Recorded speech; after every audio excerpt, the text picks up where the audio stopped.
Definition of human dignity. Human dignity means that every person has worth and value simply because they are human.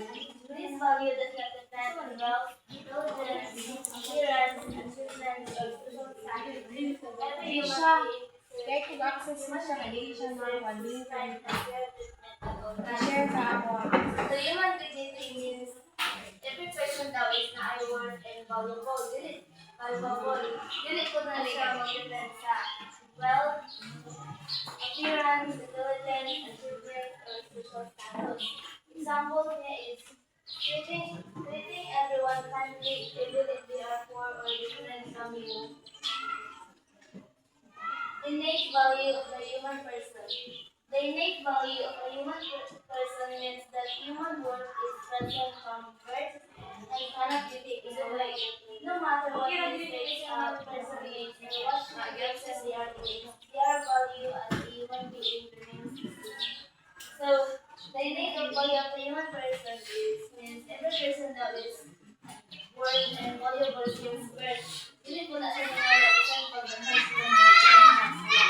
example niya is respecting a person even if they failed in school or made a bad mistake.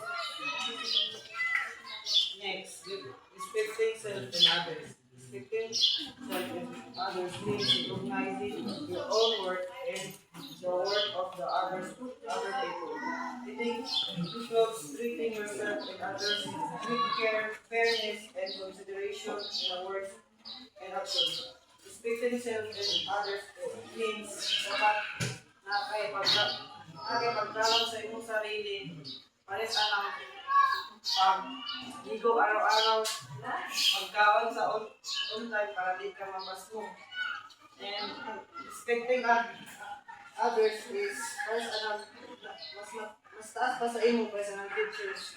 Dapat mag good morning ka or para sa senior dapat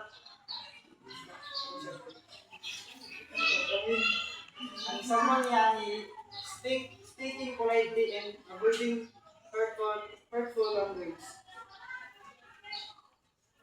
Next, human dignity in a real life situation. Human dignity in a real life situation. In real life is showing respect through everyday action.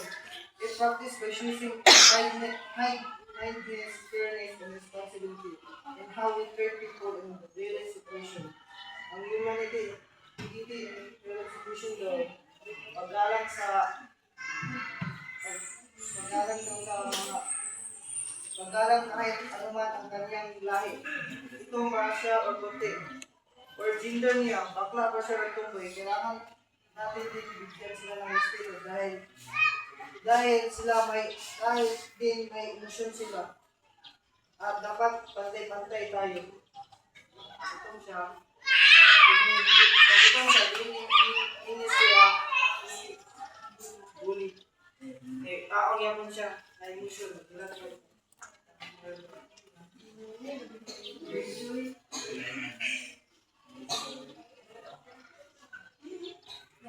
Mara to?